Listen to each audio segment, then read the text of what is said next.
Dear children, in the previous class, we have studied that the electromagnetic radiations have the wave character. But later on, there were many observations which were not explained by the wave nature of the electromagnetic radiations.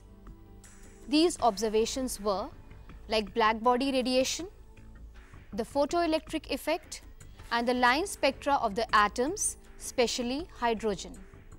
Today we will study about the wave and the particle nature of the electromagnetic radiations and the dual behavior of matter also. Particle nature of the electromagnetic radiation and the Planck's quantum theory. Planck explained the black body radiation.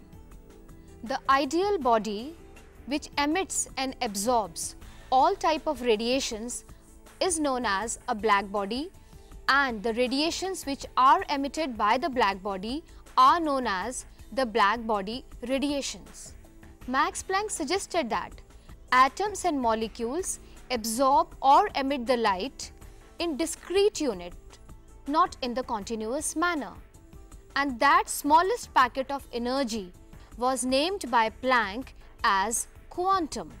It was observed that when a solid substance is heated, radiations are emitted. For example, if we heat an iron piece, the radiations are emitted. The color of the radiation changes as the temperature changes. Initially, when the temperature is low, the color of the radiation is dull red. But as the temperature increases, the color changes from dull red to bright red and then white and then blue. As the temperature increases, the frequency increases. Frequency and temperature are directly related. The red color falls in the lower frequency region and the blue color falls in the higher frequency region. The energy of the quantum will be given by the relation E is equals to h nu. Capital E is the energy of the packet, that is the quantum, h is the Planck's constant, and nu is frequency. Photoelectric effect. Just see the picture. Here you can see the light in the form of a wave striking or hitting a clean metal surface which is placed in an evacuated tube. As soon as this light strikes the surface of the metal, an electron is ejected. This is known as photoelectric effect. So we can say that there are some metals like potassium, rubidium, cesium on which when a light strikes, and electrons are ejected. These electrons are known as photoelectrons. It was also observed that there was no time lag between the striking of the light on the metal surface and the ejection of the electron. Also, it was observed the number of electrons ejected is directly proportional to the intensity or the brightness of the light. More is the brightness of the light, more is the intensity of the light, more is the number of electrons ejected. Threshold frequency, that is nu naught. Dear children, every metal has its own minimum frequency, and a light with that minimum frequency must strike the metal surface to eject the electron. If a light with less than threshold frequency strikes a particular metal, it will not eject electrons.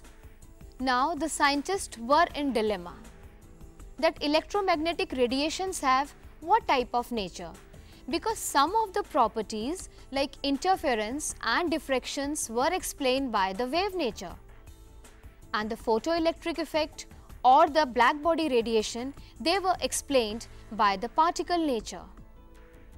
This confusion, this dilemma was resolved when the scientists decided to accept that the electromagnetic radiations have the dual behavior, That is, they have the wave nature and the particle nature.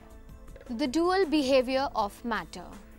Just on the lines of the dual behavior of the electromagnetic radiations, de Broglie's also suggested that matter has also dual behavior. But this dual behavior was observed in the electrons and the subatomic particles and not in their heavier objects. Mathematically, de Broglie's equation is lambda is equals to h upon p. Here lambda is the wavelength, h is the Planck's constant and p is momentum. And momentum is equals to mass into velocity, so we can also write as lambda is equals to h upon mv. From this relation, it's very much clear that wavelength is inversely proportional to mass. If the mass is higher, then wavelength will be small. So we will not able to observe the wave character of a heavier particle. It's only observed for the very small, very light particles of the range of the mass of electron and the subatomic particle. And on this behavior only, the electron microscope is based. Heisenberg uncertainty principle. Heisenberg observed and suggested that it is impossible to find simultaneously the position and momentum or velocity of a subatomic particles. You have to keep in mind the two things while defining Heisenberg uncertainty principle.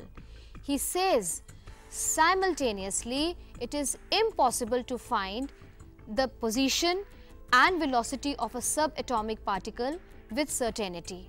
Separately, we can find out both the things. Position we can find out accurately, and momentum also we can find out accurately for a subatomic particle. But if we will try to find out these two things, the position and the velocity simultaneously, we cannot find it out. Any instrument or any technique we apply, if we want to measure the accurate velocity, then the position will be changed. And if we will find out the position, the velocity will be changed. Mathematically, Heisenberg uncertainty principle is delta x into delta p greater than equals to h upon 4 pi. Or you can say delta x into m delta v greater than h upon 4 pi. Delta x, it is uncertainty in position. Delta p is uncertainty in momentum. And since momentum is the product of the mass and velocity, we can also write p as m delta v. Why m delta v? Because m is a constant quantity, so we are not putting delta before m. Delta v is the change or the uncertainty in the velocity. H is Planck's constant. For the numerical purposes, we remove this sign greater than equals to, and instead of it, we put equals to. The common mistake here is the children, they write 2 pi instead of 4 pi. So just now we have studied the dual behavior of electromagnetic radiations and the matter. The electromagnetic radiations have the wave nature and the particle nature.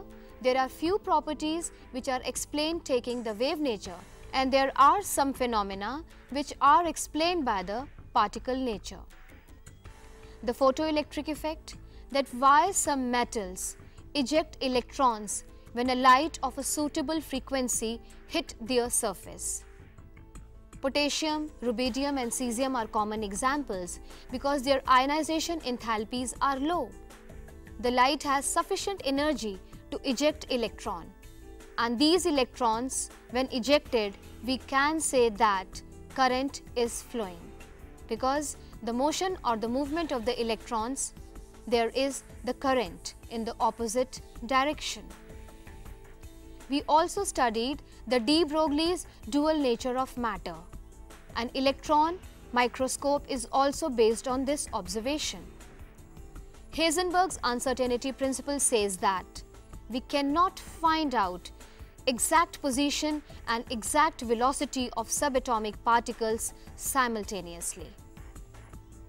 I hope this is all clear to you.